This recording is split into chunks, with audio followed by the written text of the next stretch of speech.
Students എജുപ്ലസിൻ്റെ പുതിയൊരു ക്ലാസ്സിലേക്ക് എല്ലാവർക്കും വെൽക്കം.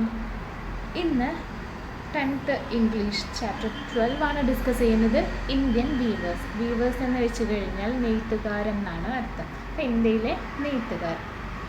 ഈ ഒരു ചാപ്റ്റർ എന്ന് വെച്ച് കഴിഞ്ഞാൽ ഒരു പോയമാണ് വരുന്നത്. നമ്മുടെ സരോജിനി നായിഡുവിൻ്റെ ഒരു പോയമാണ് വരുന്നത്. ഈ ഒരു കവിതയിൽ നെയ്ത്തുകാർ നെയ്യുന്ന 3 വസ്ത്രങ്ങളെ അതെന്തിനാണ് ഇംപ്ലൈ ചെയ്യുന്നത്, അല്ലെങ്കിൽ അത് മനുഷ്യ ജീവിതത്തെ അതിൻ്റെ 3 ഘട്ടങ്ങളെ വിവരിക്കുന്നുണ്ട്. അപ്പോൾ അതാണ് ഇന്നത്തെ ഈ ഒരു കവിത എന്ന് വെച്ച് കഴിഞ്ഞാൽ. നമുക്ക് എന്താണ് കവിതയുടെ ആശയം എന്ന് നോക്കാം. Weavers weaving at break of day. Why do you weave a garment so gay? Blue as the wing of halcyon wild, we weave the robes of a newborn child. എന്താ പറയുന്നത്? ഫസ്റ്റ് ഈ ഒരു നെയ്ത്തുകാരോടായിട്ട് ഈ ഒരു സ്റ്റാൻസയിലെ ഫസ്റ്റ് ലൈൻസ് നെയ്ത്തുകാരോടായിട്ട് ചോദിക്കുകയാണ്. എന്താ അവർ പറയുന്നത്, ചോദിക്കുന്നത്? Weavers weaving at a break of day. അതിൽ ഫസ്റ്റ് എന്താ പറയുന്നത്? നെയ്ത്തുകാർ, അതാണ് വീവേഴ്സ് എന്ന് പറയുന്നത്. Weaving at break of day. രാവിലെ വെളുപ്പിനെ നെയ്ത്ത് തുടങ്ങുന്നുണ്ട്, അതാണ് weaving at break of day എന്ന് പറയുന്നത്. നെക്സ്റ്റ് എന്താണ്? ഒരു ക്വസ്റ്റ്യനാണ് അവിടെ അവരോടായിട്ട്. Why do you weave a garment so gay? നിങ്ങൾ ഇത്ര മനോഹരമായിട്ടുള്ള വസ്ത്രം, ഗാർമെൻറ്റ് നെയ്യുന്നത് എന്തിനാണെന്നാണ് ചോദിക്കുന്നത്. പിന്നെ അതിനെക്കുറിച്ച് അവർ വർണ്ണിക്കുകയാണ്. Blue as the wing of halcyon wild. ഇവിടെ നിങ്ങൾ ശ്രദ്ധിച്ചോ, ഈ ഒരു ഹാലിസിയോൺ എന്ന് പറയുന്നത് അതൊരു പക്ഷിയാണ് കേട്ടോ. നമ്മുടെ കിങ്ഫിഷറിനുമായിട്ട് സാമ്യമുള്ളൊരു പക്ഷിയാണ്. ഗ്രീക്ക് ഇതിഹാസത്തിലുള്ള ഒരു പക്ഷിയാണ് അത് വരുന്നത്. അപ്പോൾ അതിൻ്റെ വിങ്സ്, ചിറക് എങ്ങനെയായിരിക്കും? ബ്ലൂ കളറിലായിരിക്കും ഉണ്ടാകുന്നത്. അപ്പം ആ ഒരു ബ്ലൂ കളറിൽ ആണ് ഈ ഒരു വസ്ത്രം നെയ്തിരിക്കുന്നത്. അപ്പം അതിനോട് ഉപമിക്കുകയാണ് ഇവിടെ ചെയ്യുന്നത്. ആ ഒരു പക്ഷിയുടെ നീല നിറത്തിനോളം ഭംഗിയുണ്ടല്ലോ ഈ നിങ്ങൾ നെയ്യുന്ന ഈ ഒരു വസ്ത്രത്തിനെന്ന് ചോദിക്കുകയാണ് ഇവിടെ കവയിത്രി. അപ്പം എന്താണ് അവർ ആൻസർ കൊടുക്കുന്നത്? We weave the robes of a new born child. എന്താണ്? ഞങ്ങൾ നെയ്യുന്നുണ്ടല്ലേ. എന്താണ്? The robes of a new born child. അതായത് ഒരു നവജാത ശിശുവിനായിട്ട് ആണ് നമ്മൾ വസ്ത്രം ഇപ്പോൾ നെയ്യുന്നത്. റോബ്സ് എന്ന് വെച്ച് കഴിഞ്ഞാൽ ക്ലോത്ത്സ് അല്ലെങ്കിൽ വസ്ത്രം എന്നാണ് കേട്ടോ വരുന്നത്. അപ്പോൾ ഇതെന്താണ് ഈ ഒരു ഫസ്റ്റ് സ്റ്റാൻസ പറയുന്നത്? അതായത് വീവേഴ്സ് രാവിലെ വെളുപ്പിന് തന്നെ നെയ്ത്ത് തുടങ്ങുന്നുണ്ട്. അപ്പോൾ അവരോട് ചോദിക്കുകയാണ് എന്തിനാണ് ഇത്ര മനോഹരമായ വസ്ത്രം നെയ്യുന്നതെന്ന്. അപ്പോൾ അവർ അവിടെ ഉപമിക്കുന്ന എന്താണ്? ഒരു നീല പക്ഷിയുടെ അല്ലെങ്കിൽ ഹാലിസിയോൺ പക്ഷിയുടെ ചിറകിനേക്കാൾ നീളമായ വസ്ത്രം, അതിനേക്കാൾ അധികം നീല കളറിലുള്ള വസ്ത്രം ആണല്ലോ ഇത്. അപ്പോൾ അവരെന്താ ആൻസർ പറയുന്നത്? We weave the robes of a new born child. ഞങ്ങളൊരു നവജാത ശിശുവിന് വേണ്ടിയിട്ടാണ് ഈ ഒരു വസ്ത്രം നെയ്യുന്നതെന്ന്. നെക്സ്റ്റ് നോക്കാം. ഇതൊരു ചെറിയ പോയമാണ് കേട്ടോ. നല്ല രീതിയിൽ നിങ്ങൾക്ക് മനസ്സിലാക്കിയെടുക്കാൻ പറ്റും. അതിന് മുൻപേ നേരത്തെ നമ്മൾ പറഞ്ഞല്ലോ ഈ ഒരു ഭാഗം, അവിടെ എന്തെങ്കിലും കാര്യം മെയിനായിട്ട് നിങ്ങൾക്ക് പോയിന്റ് പറയാൻ പറ്റുമോ? അതായത് ഒരു കുഞ്ഞിനെ പറയുന്നുണ്ട് അല്ലേ, അവസാനം കുഞ്ഞ് ജനിച്ചതായി പറയുന്നുണ്ട്. കുഞ്ഞിന് വേണ്ടിയിട്ടാണ്, ജനിച്ച ഒരു കുഞ്ഞിന് വേണ്ടിയിട്ടാണ് ഈ ഒരു വസ്ത്രം നെയ്യുന്നതെന്ന് പറയുന്നുണ്ട്. അവിടെ എന്താണ് കവയിത്രി നൽകുന്ന ആ ഒരു പ്രതീതി? അതായത് സന്തോഷം വരുന്ന എന്തെല്ലാം ഒരു സന്തോഷം അവിടെ നിലനിൽക്കുന്നുണ്ട്. അതിനെയാണ് അങ്ങനെ ആ ഒരു പുതുതായി ജനിച്ച കുഞ്ഞുകൊണ്ട് ഉദ്ദേശിക്കുന്നത്. പിന്നെ എന്താണ്? ആ ഒരു നീല നിറം ഒരു ഹാലിസിയോൺ പക്ഷിയോട് അതിൻ്റെ ചിറകിനോട് ഉപമിക്കുക കൂടെ ചെയ്യുന്നുണ്ട്. അത്രക്കും ഫ്രഷ് ആയിട്ടുള്ളൊരു സംഭവമാണ് നടക്കാൻ പോകുന്നത്. സെക്കൻഡ് നമുക്ക് നോക്കാം. Weavers weaving at fall of night. Why do you weave a garment so bright, like the plumes of peacock, purple and green? We weave the marriage veils of a queen. എന്താണ് നേരത്തെ നമ്മളിത് 3 ടൈംസിൽ 3 സമയങ്ങളിലായിട്ട് നടക്കുന്ന കാര്യമാണ് കേട്ടോ. ഇത് പറയുന്നത് നെയ്ത്തുകാരെയാണ് പരിചയപ്പെടുന്നത്. അപ്പോൾ എന്താണ് ഈ ഒരു ഭാഗത്ത് weavers weaving at fall of night എന്നാണ് പറയുന്നത് അല്ലേ. വൈകുന്നേരത്തിൽ വീവ് ചെയ്യുന്നുണ്ട് എന്നാണ് weavers. And why do you weave a garment so bright. അപ്പോൾ ഇവരോട് ചോദിക്കുന്നുണ്ട്, നിങ്ങൾ ഇത്ര തിളങ്ങുന്ന വസ്ത്രം, നേരത്തെ ഗേ എന്നാണ് പറഞ്ഞിട്ടുണ്ടായിരുന്നത്, ഇവിടെ ബ്രൈറ്റ് ആയിട്ടാണ് അല്ലേ. ഇത്ര തിളങ്ങുന്ന വസ്ത്രം നിങ്ങൾ എന്തിനാണ് ഉണ്ടാക്കുന്നതെന്നാണ് ഇവിടെ ക്വസ്റ്റ്യൻ ചോദിച്ചിട്ടുണ്ടായിരുന്നത്. അപ്പോൾ അതിനെന്തുകൊണ്ട് ഉപമിക്കുന്നത്? Like the plumes of a peacock purple and green. അതായത് മയിലിൻ്റെ ചിറകിനെ പോലെ.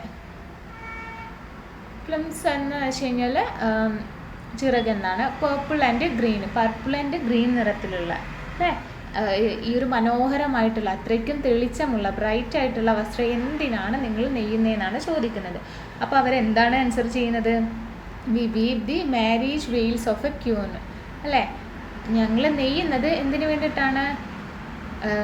രാജ്ഞിയുടെ വിവാഹ വസ്ത്രത്തിന് വേണ്ടിയിട്ട്. മാരേജ് വീൽസ് എന്ന് വെച്ച് കഴിഞ്ഞാൽ, വീൽസ് എന്ന് വെച്ച് കഴിഞ്ഞാൽ മൂടുപടം എന്നാണ്. രാജ്ഞിമാരധികം കല്യാണത്തിൻ്റെ ടൈമിലോ അല്ലെങ്കിൽ ഇപ്പം അവരെന്താണ് കവർ ചെയ്തിട്ടുണ്ടാവും അല്ലേ, മുഖം കവർ ചെയ്തിട്ടുള്ള ആ ഒരു രീതിയിലായിരിക്കും അവരുടെ ആ ഒരു മാരേജിൻ്റെ ഡ്രസ്സ് ഉണ്ടാകുന്നത്. അപ്പോൾ അതാണ് അവരിപ്പം നെയ്യുന്നതെന്നാണ് പറയുന്നത്. ഇവിടെ എന്താണ് പ്രതിനിധീകരിക്കുന്നത് ഈ ഒരു കാഴ്ചപ്പാട്? അതായത് മയിലിൻ്റെ നിറം പർപ്പിൾ ആൻഡ് ഗ്രീൻ അത് നമുക്ക് കൊടുക്കുന്നത് എന്താണ്? സൗന്ദര്യം അല്ലേ, സൗന്ദര്യത്തെ പ്രതിനിധാനം ചെയ്യുന്നുണ്ട്. പിന്നെ അതിൻ്റെ സമൃദ്ധി, മയിലെന്നൊക്കെ വരുമ്പോൾ സമൃദ്ധിയെ പ്രതിനിധാനം ചെയ്യുന്നുണ്ട്. കൂടാതെ ജീവിതത്തിലെ ഏറ്റവും സന്തോഷകരമായിട്ടുള്ളൊരു നിമിഷമാണ്, ഒരു ഘട്ടമാണ് എന്താണ്? വിവാഹം എന്ന് പറയുന്നത്. അപ്പം അതിനാൽ ആ ഒരു നോക്കുന്നതാണെങ്കിൽ വസ്ത്രം അതീവ മനോഹരമായിട്ടാണ് നെയ്ത് വെച്ചിരിക്കുന്നത്. അപ്പം ഈ ഒരു സെക്ഷന് യുവത്വത്തിനെയും വിവാഹത്തെയും പ്രതിനിധീകരിക്കുകയാണ് ചെയ്യുന്നത് കേട്ടോ. ഇനി മൂന്നാമത്തെ ഭാഗം നോക്കാം. Weavers weaving solemn and still. Why do you weave in the moonlight chill? White as a feather and white as a cloud. We weave a dead man's funeral shroud. അപ്പോൾ എന്താണ് ഇവിടെ പറയുന്നത്? മൂന്നാമത്തെ ഭാഗത്ത് Weavers weaving solemn and still. നെയ്ത്തുകാർ weavers നിശബ്ദതയോടെ ഗൗരവത്തോടെയുമാണ് നെയ്യുന്നത്. Weavers weaving solemn and still. Okay. Why do you weave in the moonlight chill? അപ്പോൾ അവരോടായിട്ട് എന്താ ചോദിക്കുന്നത് ഇവിടെ? Why do you weave in the moonlight chill? അതായത് ചന്ദ്രപ്രകാശത്തിൻ്റെ തണുപ്പിൽ. തണുപ്പെന്നാണ് ഈ ഒരു ചില്ലുകൊണ്ട് ഉദ്ദേശിക്കുന്നത് കേട്ടോ. ഒരു അൺപ്ലസൻറ്റ് കോൾഡാണ് വരുന്നത് ചില്ലുകൊണ്ട് ഉദ്ദേശിക്കുന്നത്. അപ്പോൾ ഈ ഒരു മൂൺലൈറ്റ് എന്ന് വെച്ച് കഴിഞ്ഞാൽ ചന്ദ്രൻ്റെ പ്രകാശമല്ല വരുന്നത്. അപ്പം ഈ ഒരു ചന്ദ്രപ്രകാശത്തിൻ്റെ തണുപ്പിൽ നിങ്ങൾ എന്ത് വസ്ത്രമാണ് നെയ്യുന്നതെന്നാണ് ചോദിക്കുന്നത് അവരോടായിട്ട്. അപ്പോൾ അവരെന്താ അതിനൊരു ഉപമിക്കുന്നുണ്ട്. White as a feather and white as a cloud. എന്തായിട്ടാണത്? തൂവലിനെ പോലെയും മേഘത്തെ പോലെയും വെളുത്ത വസ്ത്രമായിട്ടാണ് പറയുന്നത് അല്ലേ. White as a feather and white as a cloud. അപ്പോൾ അവരതിനായിട്ട് ഉത്തരം എന്താ കൊടുക്കുന്നത്? We weave a dead man's funeral shroud. എന്താണ്? അല്ലെങ്കിൽ ഞങ്ങളൊരു മരിച്ച മനുഷ്യൻ്റെ ശവവസ്ത്രം നെയ്യാണ് ചെയ്യുന്നതെന്നാണ് അവരുടെ ലാസ്റ്റത്തുള്ള മറുപടി വരുന്നത്. ഇതാണ് സരോജിനി നായിഡുടെ ഈ ഒരു പോയം എന്ന് പറയുന്നത്. അപ്പോൾ ഇവിടെ അവസാന സ്റ്റാൻസിൽ എന്താണ് ഉദ്ദേശിക്കുന്നത്? ശുദ്ധിയുടെയും മനസമാധാനത്തിൻ്റെയും. എന്നാൽ മനസമാധാനം ശുദ്ധി എന്ന് വെച്ച് കഴിഞ്ഞാൽ വൈറ്റ് കൊണ്ടാണ് കേട്ടോ ഉദ്ദേശിക്കുന്നത്. അപ്പം അത് അവിടെ വരുന്ന വൈറ്റ് എന്ന് വെച്ച് കഴിഞ്ഞാൽ മനസമാധാനമാണല്ലോ. പിന്നെ അതുകൂടാതെ വേറൊന്നും കൂടെ പ്രതിനിധീകരിക്കുന്നുണ്ട് അല്ലേ, മരണത്തിനെ കൂടെ അവർ പറയുന്നുണ്ട്. ഫ്യൂനറൽ എന്ന് വെച്ച് കഴിഞ്ഞാൽ എന്താണ്? അതിന് വേണ്ടിയിട്ട് മരണ ചടങ്ങുകൾക്ക് വേണ്ടിയിട്ടുള്ള വസ്ത്രം, വെള്ള വസ്ത്രം അല്ലേ. ഇവിടെ മരണത്തിനെയും കൂടി പ്രതിനിധീകരിക്കുന്നുണ്ട്. അതായത് ഈ ഒരു ശവവസ്ത്രം കൊണ്ട് ഉദ്ദേശിക്കുന്നത് എന്താണ്? ജീവിതത്തിൻ്റെ അവസാന ഘട്ടം ആയ മരണത്തെയാണ് സരോജിനി നായിഡു പറഞ്ഞു വെക്കുന്നത്. അപ്പം ഇതിൽ കുറച്ച് സിമിലീസ് ഉപമകളെ നിങ്ങൾ കണ്ടിട്ടുണ്ടോ അല്ലേ? ഫസ്റ്റ് ഇവിടെ ഉള്ളൊരു സിമിലി എന്ന് വെച്ച് കഴിഞ്ഞാൽ എന്താണ്? White as a feather and white as a cloud. അപ്പം ആസ് യൂസ് ചെയ്യുന്ന ലൈൻസ് ആണെങ്കിൽ ഓർക്കുക അതെന്താണ്? സിമിലിക്ക് ഉദാഹരണമാണ്. ഇവിടെ ഈ ഒരു ലൈനിൽ ആസ് യൂസ് ചെയ്തിട്ടുണ്ട്. അപ്പോൾ ഇതെന്താണ്? ഒരു സിമിലിക്ക് ഉദാഹരണമാണ്. ഉപമ, ഇവിടെ ഉപമിക്കാണല്ലോ ചെയ്യുന്നത്. അപ്പോൾ ഈ ഒരു സ്റ്റാൻസിൽ നോക്കുന്നതാണെങ്കിൽ എന്താണ്? ലൈക്ക് ഉണ്ട് അല്ലേ? ലൈക്കോ ആസോ കാണുകയാണെങ്കിൽ അതെന്തായിരിക്കും? ഉപമയായിരിക്കും, അല്ലെങ്കിൽ സിമിലി എന്നാണ് ഇംഗ്ലീഷിൽ അതിനെ പറയൽ. അപ്പം ഈ ഒരു സ്റ്റാൻസയിൽ ഈ ഒരു ലൈനാണ് എന്താണ്? സിമിലിക്ക് ഉദാഹരണമായിട്ട് വരുന്നത്. അതേപോലെ തന്നെ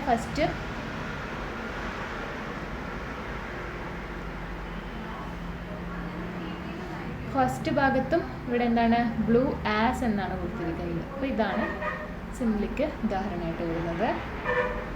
ഓക്കെ, പിന്നെ എന്താണ്? ഇതിൽ ഓരോ കാര്യങ്ങൾ ദൃശ്യവൽക്കരിക്കുന്നുണ്ട്. ഇമാജറി ഈ ഒരു പോയത്തിൻ്റെത്. ഈ ഒരു സെക്ഷനിൽ നോക്കൂ, ഈ ഒരു ഭാഗങ്ങളിൽ കവിത പറയുമ്പോൾ തന്നെ ബ്രേക്ക് ഓഫ് ദ ഡേ എന്ന് വെച്ച് കഴിഞ്ഞാൽ മോർണിങ്ങിനെയാണല്ലേ ബ്രേക്ക് ഓഫ് ദ ഡേ കൊണ്ട് പറയുന്നത്. അപ്പം എന്തിനെ റെപ്രസെൻ്റ് ചെയ്യുന്നുണ്ട്? ബർത്ത് അല്ലേ ഇവിടെ വരുന്നത്? ബർത്തിനെയാണ് പറയുന്നത്. അതായത് നവജാത ശിശുവിൻ്റെ മോർണിംഗിൽ അവർ വസ്ത്രം നെയ്യുന്നത് നവജാത ശിശുവിന് വേണ്ടിയിട്ട്. അവിടെ മോർണിംഗ് ഇംപ്ലൈസ് ടു ബർത്ത്. ഇനി രണ്ടാമത്തെ സെക്ഷനിൽ എന്താണ്? ഈവനിങ് ആണ്. ഫോൾ ഓഫ് നൈറ്റ് എന്ന് വെച്ച് കഴിഞ്ഞാൽ ഈവനിങ് ആണ് അല്ലേ? അപ്പം ഈവനിങ് എന്താണ് ചെയ്യുന്നത്? അവർ മാരേജ് വെയിൽസ് ഉണ്ടാക്കുകയാണ് ചെയ്യുന്നത് അല്ലേ? അപ്പം അത് ആ ഒരു യൗവനത്തിനെ റെപ്രസെൻ്റ് ചെയ്യുന്നതാണ്. ആദ്യം ജനിച്ചു, പിന്നത്തെ കാലഘട്ടം നമ്മളുടെ എന്താ വരുന്നത്? യൗവന കാലഘട്ടമാണ്. അതാണ് ഈ ഒരു പർപ്പിൾ ഗ്രീൻ എന്നൊക്കെ കൊണ്ട് ഉദ്ദേശിക്കുന്നത്.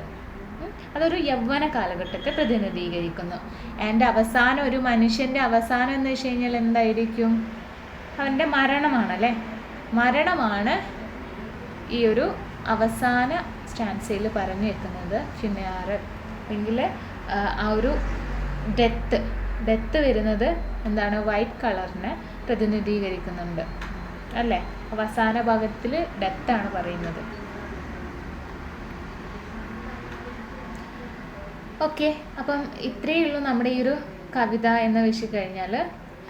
ഇന്ത്യൻ വീവേഴ്സ് എന്ന് പറഞ്ഞിട്ടുള്ള ഈ ഒരു കവിത ഒരു വ്യക്തിയുടെ ജീവിതത്തിൻ്റെ ജീവിതചക്രത്തെ നമുക്ക് വേണമെങ്കിൽ ഉദാഹരിക്കുന്നതെന്ന് പറയാം. അതായത് ബർത്ത്, യൂത്ത്, ഡെത്ത് അങ്ങനെ പറയാം അല്ലേ? അപ്പം നെയ്ത്തിൻ്റെ സന്ദർഭങ്ങളിലൂടെയാണ് ഈ ഒരു കാര്യത്തെക്കുറിച്ച് നമ്മുടെ കവയിത്രി മനോഹരമായിട്ട് തന്നെ കവിതയിലൂടെ ആവിഷ്കരിച്ചിരിക്കുന്നത് അല്ലേ?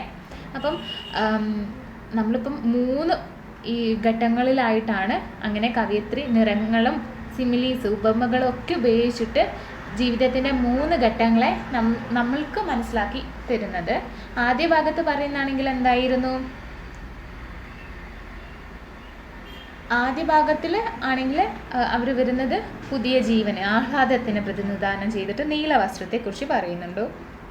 സെക്കൻഡ് ഭാഗത്തിൽ വരുന്നത് യുവത്വത്തിൻ്റെയും വിവാഹത്തിൻ്റെയും തിളക്കത്തെക്കുറിച്ച് പറയുന്നുണ്ട് അല്ലേ?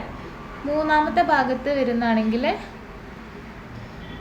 ശാന്തി ഉണ്ട്, കൂടാതെ ഗൗരവം. അതായത് മരണവും ശാന്തിയും രണ്ടും കൂടി സമം കൽപ്പിച്ചിട്ടാണ് മൂന്നാമത്തെ ഭാഗം പറയുന്നത്. അപ്പോൾ ഇത് നമുക്ക് അത്രയ്ക്കും ഡീപ്പസ്റ്റ് മീനിങ് ആയിട്ടുള്ള ഒരു കവിത കൂടിയാണ്. അപ്പം നമ്മുടെ ജീവിതത്തിലെ അനിവാര്യ ഘട്ടങ്ങളെ പ്രതിനിധീകരിക്കുന്നതാണ് ഈ ഒരു കവിത എന്ന് പറഞ്ഞു കഴിഞ്ഞാൽ. കവിതയിലെ ചില വേർഡ്സിൻ്റെ അതിൻ്റെ വേർഡ്സും അതിൻ്റെ മീനിങ്സും കൊടുത്തിട്ടുണ്ട്. ഇനി നെക്സ്റ്റ് ഇതിലെ ക്വസ്റ്റ്യൻസ് ആൻഡ് ആൻസേഴ്സ് നമുക്കൊന്ന് ഡിസ്കസ് ചെയ്യാം. That is gay in line 2 means bright. Which mood of the weavers does it indicate? Tick the right answer. അപ്പോൾ എന്താണ് രണ്ടാമത്തെ സ്റ്റാൻസിലേക്ക് എത്തുമ്പോഴത്തേക്കും ഈ ഒരു ഗേ എന്ന് പറയുന്നത് നമ്മൾ ബ്രൈറ്റ് ആയിട്ടാണല്ലേ പറയുന്നത്. അപ്പം ഇവിടെ വീവേഴ്സിൻ്റെ നെയ്ത്തുകാരുടെ ഏത് മൂഡാണ് പ്രതിനിധീകരിക്കുന്നതെന്നാണ് ക്വസ്റ്റ്യൻ ചോദിക്കുന്നത്. അപ്പോൾ നമുക്കറിയാം രണ്ടാമത്തെ സ്റ്റാൻസയിൽ ബ്രൈറ്റ്, തിളക്കം എന്ന് പറയുമ്പോൾ തന്നെ എന്തോ ഒരു നല്ല കാര്യങ്ങൾ, സന്തോഷം നടക്കുന്നതാണല്ലോ അതിനെ പറയുന്നത്. അപ്പോൾ ഇവിടെ താഴെ തന്നിരിക്കുന്നതിൽ നമുക്ക് പെട്ടെന്ന് തന്നെ ആൻസർ കണ്ടെത്താൻ കഴിയുന്നതായിരിക്കും. ഫസ്റ്റ് പറയുന്നത് ചിയർഫുൾനെസ്, അല്ലേ, സന്തോഷകരമായിട്ടുള്ളൊരു കാര്യമാണ് ചിയർഫുൾ ചെയ്യുക. ആൻഡ് ഫ്രസ്ട്രേഷൻ എന്ന് വെച്ച് കഴിഞ്ഞാൽ നിരാശ. ആൻഡ് സാഡ്നെസ് എന്ന് വെച്ച് കഴിഞ്ഞാൽ എന്താണ്, അല്ലേ, ദുഃഖം. അപ്പോൾ ഇതിലേതാണ് ബ്രൈറ്റിനെ മീൻ ചെയ്യുന്നത്? തീർച്ചയായിട്ടും ഫസ്റ്റ് ആൻസർ തന്നെ ആയിരിക്കും, അല്ലേ. ബ്രൈറ്റ് എന്ന് വെച്ച് കഴിഞ്ഞാൽ തിളക്കം, പ്രകാശം എന്നൊക്കെയാണ് വരുന്നത്. അപ്പോൾ എന്താണ്, ചിയർഫുൾനെസ് ആണ് അതിൻ്റെ ആൻസർ ആയിട്ട് വരുന്നത്. സെക്കൻഡ് ക്വസ്റ്റ്യൻ നോക്കാം. What is the similarity between morning time of the day and the birth of a child?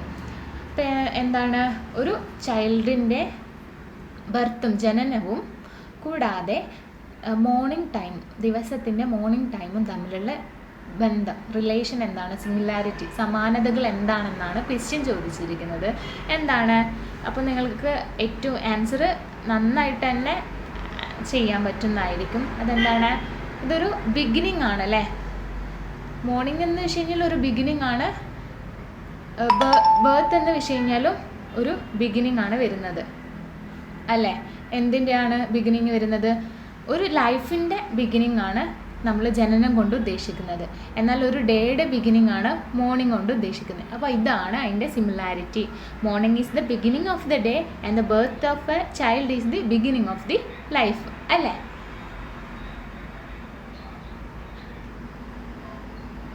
Next നമുക്ക് നോക്കാം.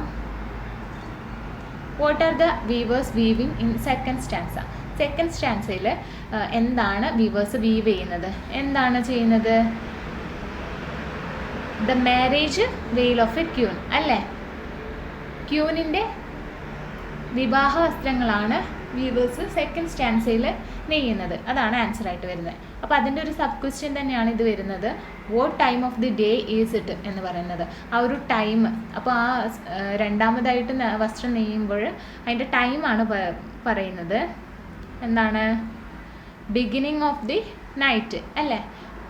രാത്രി തുടങ്ങാവുന്ന ആ ഒരു ടൈമാണ്, അല്ലെങ്കിൽ ഈവനിങ് എന്ന് പറയാം നമുക്ക്. അതാണ് ആ ഒരു ഡേ, ആ ഒരു ടൈം വരുന്നത്.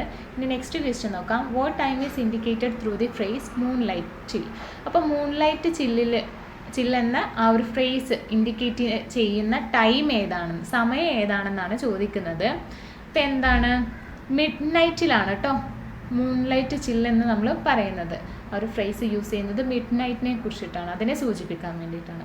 ഇനി ആറാമത്തെ ക്വസ്റ്റ്യൻ നോക്കാം. What is the similarity between death and called night? നേരത്തെ നമ്മൾ സിമിലാരിറ്റി പറഞ്ഞിട്ടുണ്ടായിരുന്നത് ജനനവും പിന്നെ മോർണിംഗും തമ്മിലായിരുന്നു, അല്ലേ, പ്രഭാതവും തമ്മിലായിരുന്നുള്ള സിമിലാരിറ്റീസാണ്. അതേപോലെ തന്നെ ഒരു സിമിലാരിറ്റീസ് ഇവിടെ നമുക്ക് പറയാൻ പറ്റുന്നതാണ് മരണവും കോൾഡ് നൈറ്റും, അല്ലേ, അത്ര തണുപ്പുള്ള രാത്രിയും തമ്മിലുള്ള സിമിലാരിറ്റി. എന്താണ്, ഇത് രണ്ടും ഒരു എൻഡിനെ സൂചിപ്പിക്കുന്നു എന്ന് പറയാം, അല്ലേ. എൻഡല്ലേ വരുന്നത്. അപ്പം ഒരു ഡേൻ്റെ എൻഡാണ് നമ്മുടെ കോൾഡ് നൈറ്റ് എന്ന് പറയുന്നത്. എന്ന് കഴിഞ്ഞാൽ ഒരു ലൈഫിൻ്റെ എൻഡാണ് ഡെത്ത് എന്ന് പറയുന്നത്. അപ്പോൾ ഇംപ്ലൈസ് എന്താണ്, an end, അല്ലേ. അപ്പോൾ അതങ്ങനെ നമുക്ക് ആൻസർ ചെയ്യാം. ഇനി ലാസ്റ്റ് ക്വസ്റ്റ്യനാണ് വരുന്നത്. ചിൽ ഹിയർ മീൻസ് അൺപ്ലസൻറ്റ് കോൾഡ്. അപ്പോൾ ചില്ലോണ്ട് ഉദ്ദേശിക്കുന്നത് എന്താണ്? അതിൻ്റെ മീനിങ് ആയിട്ട് വരുന്നത് അൺപ്ലസൻറ്റ് കോൾഡ് എന്നാണ്. അപ്പോൾ ഇവിടെ വീവേഴ്സിൻ്റെ ഏത് മൂഡാണ് കാണിക്കുന്നത്? Which mood off the weavers does it indicate? താഴെ ഓപ്ഷൻസ് കൊടുത്തിട്ടുണ്ട്. Disappointment, frustration, sadness. അപ്പോൾ ഇത് നിങ്ങൾക്ക് നല്ല രീതിയിൽ ആൻസർ ചെയ്യാൻ പറ്റും. അതായത് ചില്ലെന്ന് പറയുന്നത് കവിതയുടെ അവസാന ഭാഗത്താണ് കാണിക്കുന്നത്, അല്ലേ. അപ്പോൾ ചില്ല് അവിടെ എന്താണ്, ആ ഒരു ചില്ല് കാണിക്കുന്ന ആ ഒരു സ്റ്റാൻസയിൽ ഡെത്തിനെ കുറിച്ചിട്ടാണ് പറയുന്നത്. ഡെത്ത് എന്ന് വെച്ച് കഴിഞ്ഞാൽ ഒബ്വിയസ്ലി എന്താണ്, ഒരു സാഡ് ആയിട്ടുള്ള കാര്യമാണ്, അല്ലേ. അതിൻ്റെ അവിടെ വൈറ്റിനെയും കൂടി പ്രതിപാദിക്കുന്നുണ്ട്, അതൊരു മനഃശാന്തിയൊക്കെ തരുന്നുണ്ട്. എന്നിരുന്നാൽ പോലും ഡെത്തും അവിടെ വരുന്നുണ്ട്. അപ്പോൾ എന്താണ്, ഈ തന്നിരിക്കുന്ന ഓപ്ഷൻസിൽ നിന്ന് ഏറ്റവും ആപ്റ്റ് ആയിട്ടുള്ള ഓപ്ഷൻ എന്ന് വെച്ച് കഴിഞ്ഞാൽ സാഡ്നെസ് തന്നെയായിരിക്കും. അപ്പോൾ അങ്ങനെയും നിങ്ങൾ ഓപ്ഷൻ വൈസ് ആയിട്ടുള്ള ക്വസ്റ്റ്യൻസ് കണ്ടു കഴിഞ്ഞാൽ അങ്ങനെ കൂടെ ഒന്ന് ആലോചിച്ചിട്ട് ആൻസർ ചൂസ് ചെയ്യേണ്ടതായിട്ടുണ്ട് കേട്ടോ. അപ്പോൾ ഇത്രയേ ഉള്ളൂ നമ്മുടെ ക്വസ്റ്റ്യൻ ആൻഡ് ആൻസർ സെക്ഷൻ വരുന്നത്. അപ്പോൾ അതിൻ്റെ ആൻസേഴ്സ് താഴെ കൊടുത്തിട്ടുണ്ട്, നിങ്ങളൊന്ന് ചെക്ക് ചെയ്യുക PDF കിട്ടിക്കഴിയുമ്പോൾ. അപ്പോൾ ഇത്രയേ ഉള്ളൂ നമ്മുടെ ഈ ഒരു കവിത എന്ന് പറയുന്നത്. സരോജിനി നായിഡുവിൻ്റെ ഈ ഒരു കവിത നല്ല രീതിയിൽ ജീവിതത്തിൻ്റെ 3 സമയങ്ങളെ, കാലഘട്ടത്തെക്കുറിച്ച് പറയുന്നുണ്ട്. അപ്പോൾ ഇത്രയേ ഉള്ളൂ. ഞാൻ എൻ്റെ ക്ലാസ് അവസാനിപ്പിക്കുകയാണ്. Thank you.